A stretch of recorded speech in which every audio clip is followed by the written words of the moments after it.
What do you think are the single biggest choke points for crypto today? On one side for crypto, and then on the other side for the regulators. Well, I don't know about the regulators piece, but I would say that, as far as crypto is concerned, the industry has lost a number of banks that were really providing services to crypto companies that were essential. So the on-ramps between the fiat or legacy rails to crypto is absolutely essential, and a lot of these banks are now gone. And so that's a problem. That's a very significant problem for the entire industry. What happens as a result? What's the fallout from the debanking of crypto? So I think that, the interesting thing is this can go two ways. One is there can be new institutions that appear, and there are a number of new banks that are coming up. One is called Lead Bank, that is led by Jackie Reeses, actually, someone that if you didn't have on your podcast, you should have on your podcast at some point. Do you know who asked this question, David? No. Jackie Reeses. Well, there you go. There you go. So leading question and leading and resulting a desired answer, which is like you have new institutions that are seizing the opportunity of serving the crypto industry, and I think that'll happen. I think the alternative is actually that you push the entire industry to be on the fringe and on the margin, and all of these transactions become peer-to-peer and more opaque to regulation, which is absolutely the worst outcome for everyone involved, including consumers and others, because it basically gets out of the purview of the regulators. So I think it's important that this industry works hand in hand with the rest of the industry and with regulators to actually reach the right outcome. And it's important that we let innovators innovate.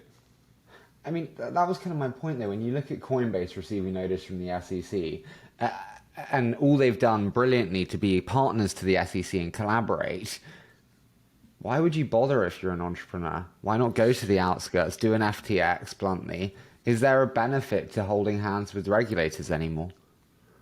Well, I don't know about holding hands, but engaging in earnest and trying to reach the right outcome, the right balance between protecting consumers and stimulating innovation, I think is absolutely essential. And I think, Brian Armstrong has done a really, really good job at balancing this. And from the get-go decided that he wanted to play by the rules, and has been desperately demanding clear rules from the various regulators.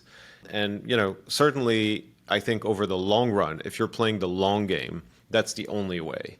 And I think they're going to be a very successful company because they think about it over the long run, and they're not taking shortcuts. So I think that's the right way to build a long-standing company. David, if you were in charge of the SEC today, you're setting the regulation, what would you do?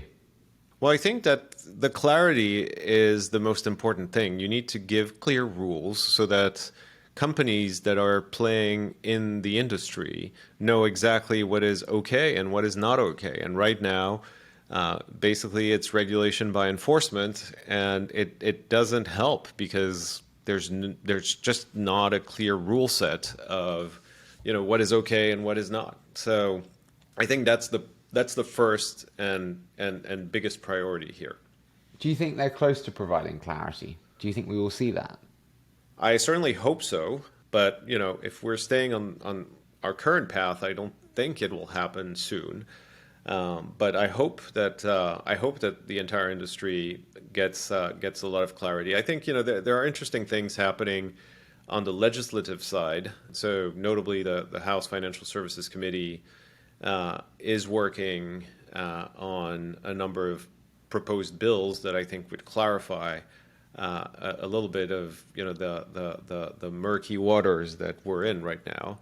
So I think there's hope, but those things take a long time, and it's really complicated to get consensus across the aisle.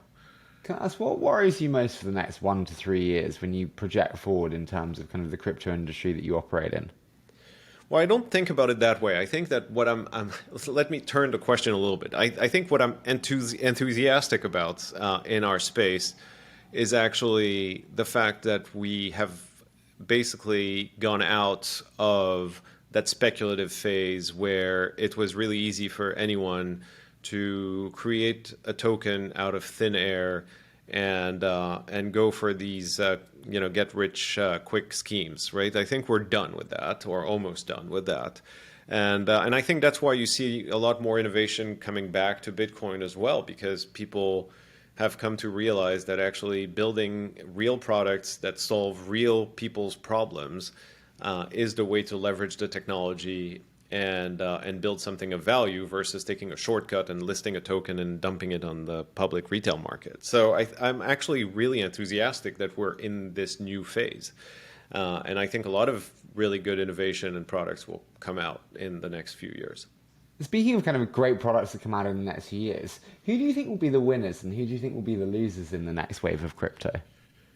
Well, I mean, back to my earlier point, I think the winners will be people and teams that are able to build products and services that solve real problems versus just financial engineering and trying to make a quick buck. And so I think the former category will be the defining and winning category of the industry in the next few years.